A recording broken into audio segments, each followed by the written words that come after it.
وسط میں محمد اگر پڑھتے وہ بھی تو ہی جاتا. مفتی اعظم سے پوچھا گیا اے مفتی اعظم آپ کا سکون کہاں ہے؟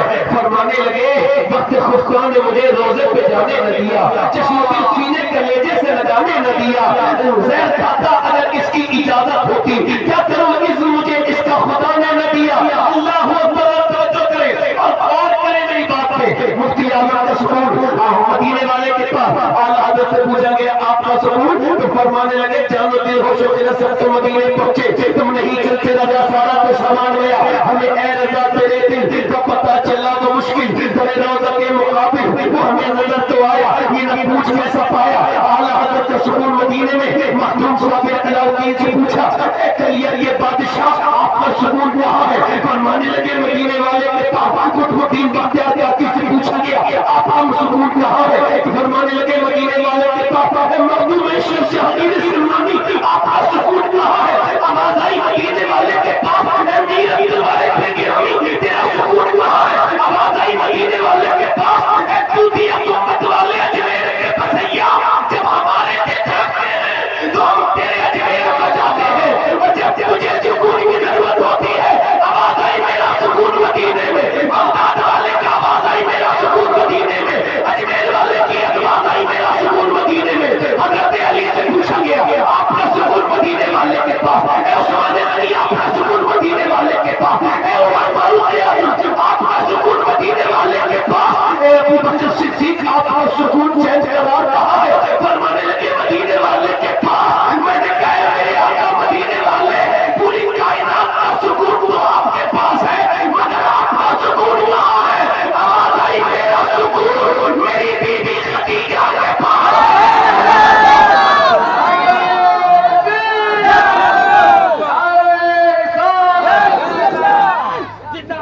فاطمہ کے نور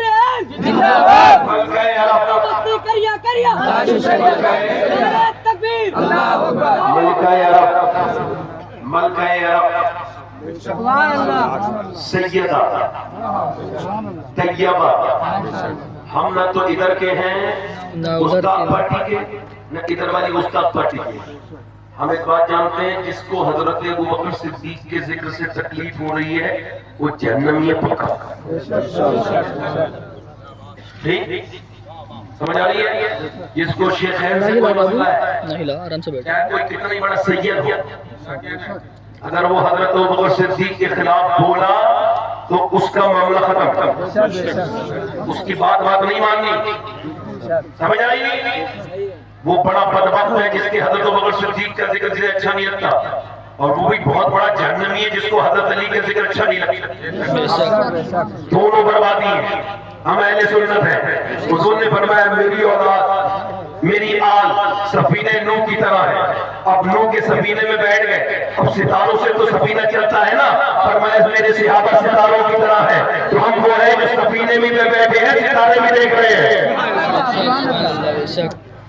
ماشاءاللہ.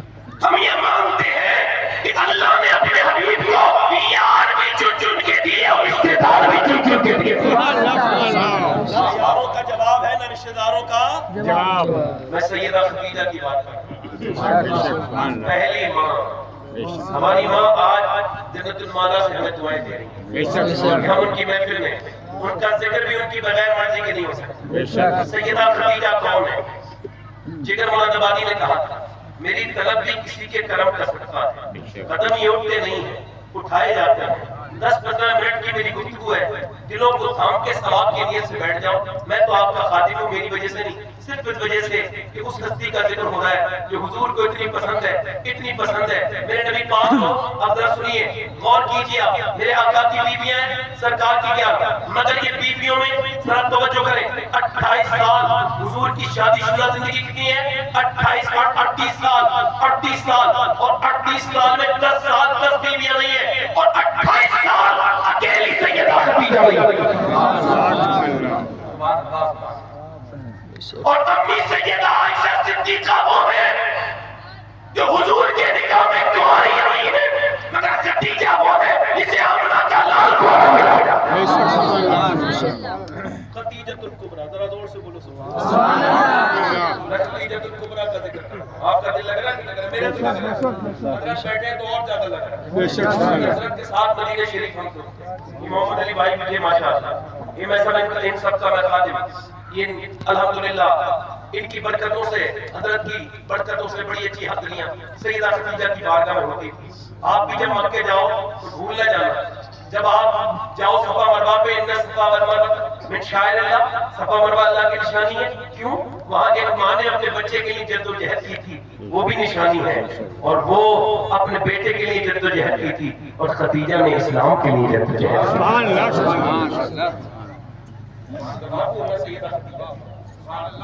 میں بات کس کی کر رہا ہوں. امی عائشہ فرماتی ہیں ایک دن حضور نے مجھ سے کہا ذرا کھانا زیادہ بنا لینا. میں نے کہا حضور جی کیا ہو میرے ساتھ کہا کچھ خدیجہ کی سہیلیاں آ رہی ہیں ان کی میں نے دعوت کر دی. کہتی میں حضور سے اتنی بات سنتی تھی ایک دن مجھ سے ہوتی حالانکہ وہ کہہ رہی ہوتی ہم اس کو ہوتی سیدہ عائشہ کہتی نہیں ہوتی مگر ہماری نظر میں وہ غلطی نہیں ہے. کہتی میں نے حضور سے کہا حضور آپ کیا خدیجہ کو یاد کرتے ہیں ان کو مثال میں زمانہ آپ کے نکاح میں ہمارے جیسی بیٹیاں جوان ہیں اور آپ ان کو یاد کرتے ہیں. تو حضور کا چہرہ سرخ ہو گیا جلال کی وجہ سے میں کانپنے لگی. کہتے پھر حضور کی آنکھوں سے آنسو آئے جلال سارا آنسو کے ذریعے چہرے پہ آیا اور حضور نے فرمایا میری عائشہ تو میری خدیجہ کے بارے میں کچھ نہ کہنا.